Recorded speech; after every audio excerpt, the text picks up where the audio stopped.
At ikaw, anak ng tao, magdala ka ng matalas na tabak, na parang pang-ahit ng manggugupit ang iyong dadalhin, at iyong pararaanin sa iyong ulo at sa iyong balbas. Kung magkagayoy, kumuha ka ng timbangang panimbang, at bahagihin mo ang buhok. Ang ikatlong bahagi ay iyong susunugin sa apoy sa gitna ng bayan, pagka ang mga araw ng pagkubkob ay naganap, at iyong kukunin ang ikatlong bahagi, at susugatan mo ng tabak sa palibot, at ang ikatlong bahagi ay iyong pangangalatin sa hangin, at ako'y magbubunot ng tabak sa likuran nila. At kukuha ka sa mga yaon ng kaunti sa bilang, at ipagtatali mo sa iyong mga tunika. At sa mga ito'y kukuha ka uli, at ihahagis mo sa gitna ng apoy, at susunugin mo sa apoy, siyang panggagalingan ng apoy sa buong sangbahayan ni Israel. Ganito ang sabi ng Panginoong Diyos, ito ay Jerusalem, inilagay ko siya sa gitna ng mga bansa, at mga lupain ay nangasa palibot niya. At siya'y nanghimagsik laban sa aking mga kahatulan, sa paggawa ng kasamaan na higit kaysa ginawa ng mga bansa, at laban sa aking mga palatuntunan na higit kaysa mga lupain na nangasa palibot niya, sapagkat kanilang itinakwil ang aking mga kahatulan, at tungkol sa aking mga palatuntunan, hindi nila nilakaran. Kaya't ganito ang sabi ng Panginoong Diyos, sapagkat kayo'y manggugulo, na higit kaysa mga bansa na nangasa palibot ninyo, at hindi nagsilakad sa aking mga palatuntunan, o iningatan man ang aking mga kahatulan, o nagsigawa man ng ayon sa mga ayos sa mga bansa na nangasa palibot ninyo.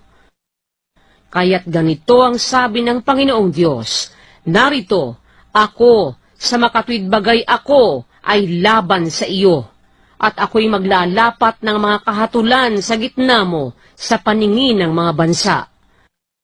At aking gagawin sa iyo ang hindi ko ginawa, at hindi ko nagagawin pa ang kaparis, dahil sa iyong lahat na kasuklam-suklam. Kaya't kakanin ng mga magulang ang mga anak sa gitna mo, at kakanin ng mga anak ang kanilang mga magulang, at ako'y maglalapat ng mga kahatulan sa iyo, at ang buong nalabi sa iyo ay aking pangangalatin sa lahat ng dako.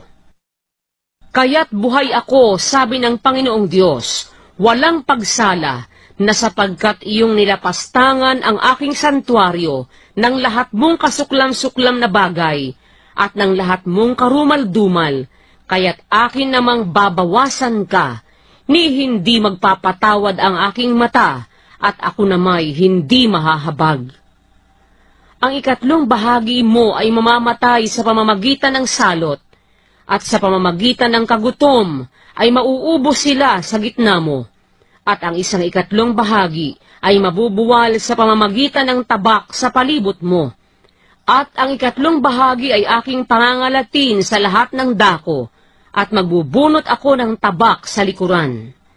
Ganito magaganap ang aking galit, at aking lulubusin ang aking kapusukan sa kanila, at ako'y maaaliw, at kanilang malalaman na akong Panginoon ay nagsalita sa aking pagsisikap, pagka aking naganap ang aking kapusukan sa kanila.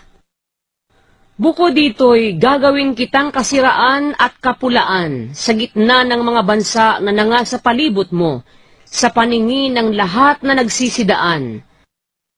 Sa gayo'y magiging kadustaan at kapulaan, aral at katigilan sa mga bansang nangasa palibot mo, pagka ako'y maglalapat ng mga kahatulan sa iyo, sa galit at sa kapusukan, at sa mababagsik na pagsaway, akong Panginoon ang nagsalita. Pagka ako'y magpapasapit sa kanila ng mga masamang pana ng kagutom na ikasisira nila, na siyang aking pasasapitin upang sirain kayo. At aking palalalain ang kagutom sa inyo, at aking babaliin ang inyong tungkod ng tinapay. At ako'y magpapasapit sa inyo ng kagutom at mga masamang hayop, at kanilang aalisan ka ng anak, at salot, at dugo ay daraan sa iyo, at aking pararatingin ang tabak sa iyo. Ako ang Panginoon na nagsalita.